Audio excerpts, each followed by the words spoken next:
Welcome to Web of Lies, where we uncover the tangled webs of love, betrayal, and deceit. Are you ready for the shocking truths? Let's dive in. My name is Vanessa, and I've been married to my husband, Caleb, for 10 years. We have 2 wonderful children and a life that, by most measures, is enviable. Caleb is dependable, loving, and steadfast, everything I thought I needed when we exchanged vows all those years ago. But as the years passed, the hum of routine settled over our lives. Between work, parenthood, and the constant demands of everyday life, the spark that once ignited our relationship began to flicker. I told myself it was normal, that this was what marriage looked like after a decade. But a part of me couldn't help wondering if I'd lost something essential along the way. I met Daniel at work. He'd been hired as a consultant for a major project my department was spearheading. From the moment he walked into the conference room, his presence was magnetic.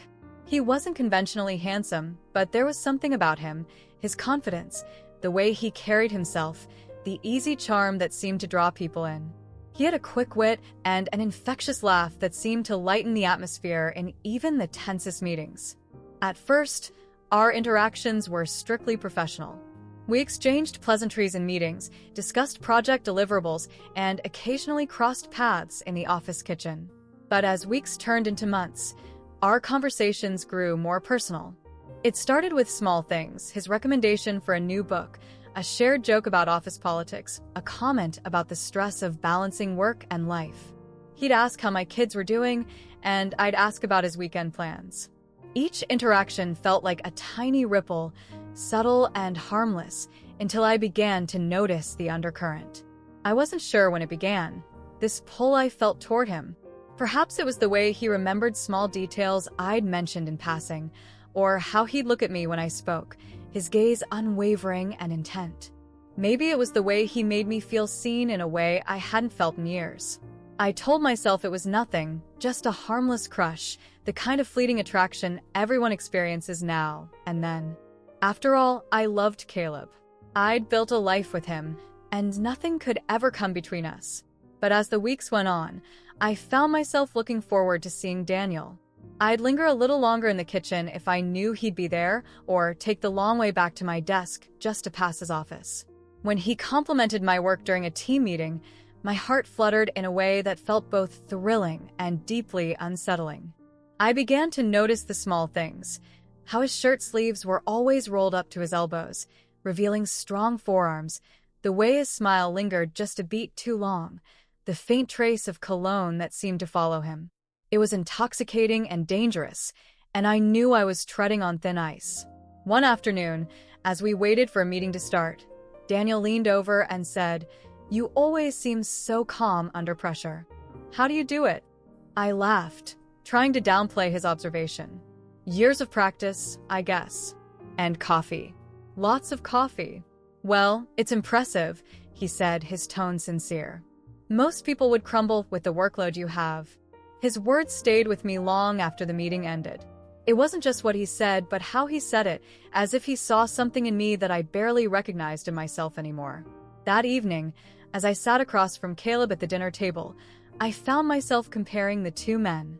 Caleb was steady and reliable, but he rarely noticed the small things about me anymore.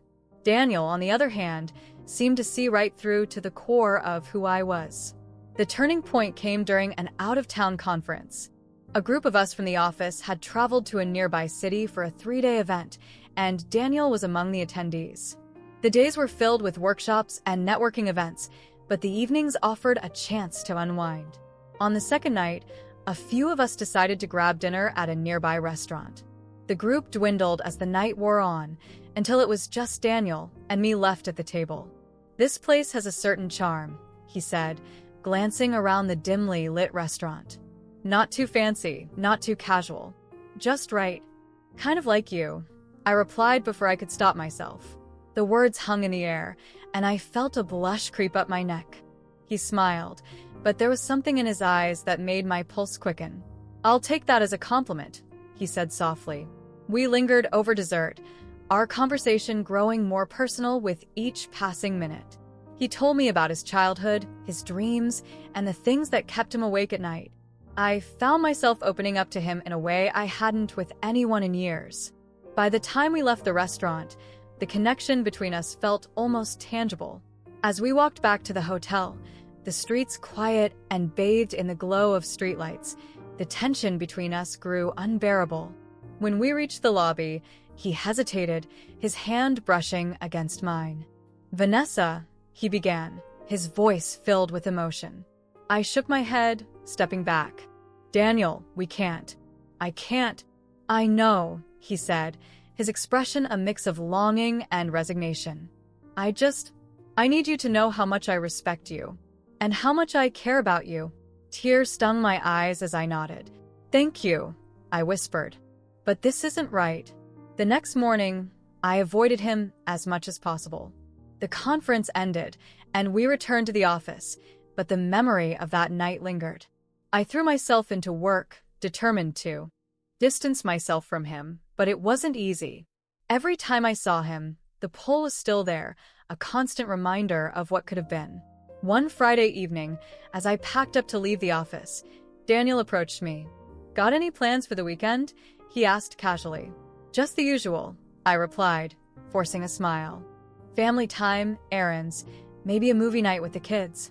"Sounds nice," he said, his tone wistful. "You're lucky, you know, to have that." His words caught me off guard. "What do you mean?" "A family, stability, love. Not everyone has that." I looked at him, searching for the right response. "It's not always perfect," I admitted, "but it's worth it." He nodded, his gaze steady. "I hope you never forget that." That conversation stayed with me long after I left the office. That weekend, I made a conscious effort to reconnect with Caleb. I suggested a date night, something we hadn't done in months. We really talked about everything and nothing, and for the first time in a long time, I felt a glimmer of the spark that had brought us together in the first place. Over the next few weeks, I worked hard to rebuild my relationship with Caleb. I focused on the life we'd built together, the memories we'd shared, and the future we still had ahead of us. I began to notice the little things about him again. The way he always made sure my car had gas, how he'd bring me tea without asking if I'd had a long day, the way he'd absent-mindedly hum our favorite song from when we were dating. It wasn't grand gestures, but the kind of quiet love that often goes unnoticed in the rush of life. One evening, as Caleb and I sat on the porch after the kids had gone to bed, I told him about the conference. Not about Daniel, but about how it had reminded me of the importance of what we had. "I think I've taken us for granted," I admitted. "And I don't want to do that anymore."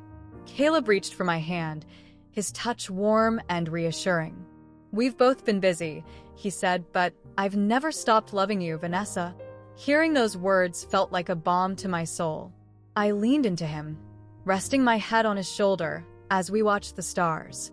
In that moment, I felt an overwhelming sense of gratitude for the life we'd built, imperfections and all.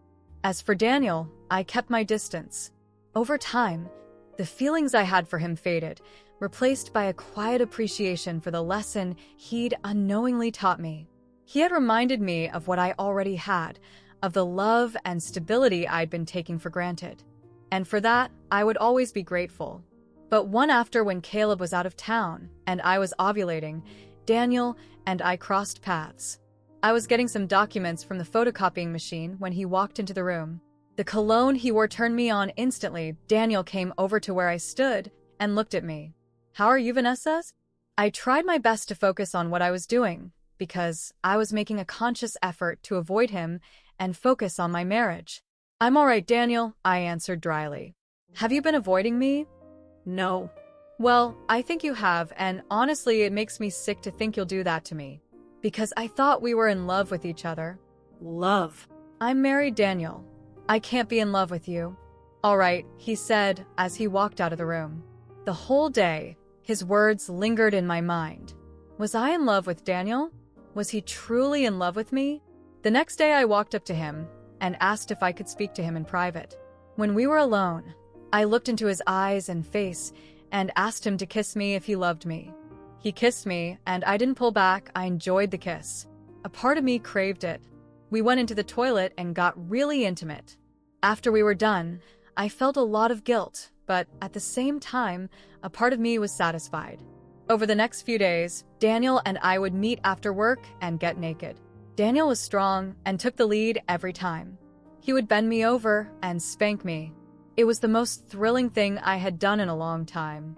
When Caleb returned, I knew I had to stop and commit to him once more. I felt guilty, but happy and satisfied at the same time.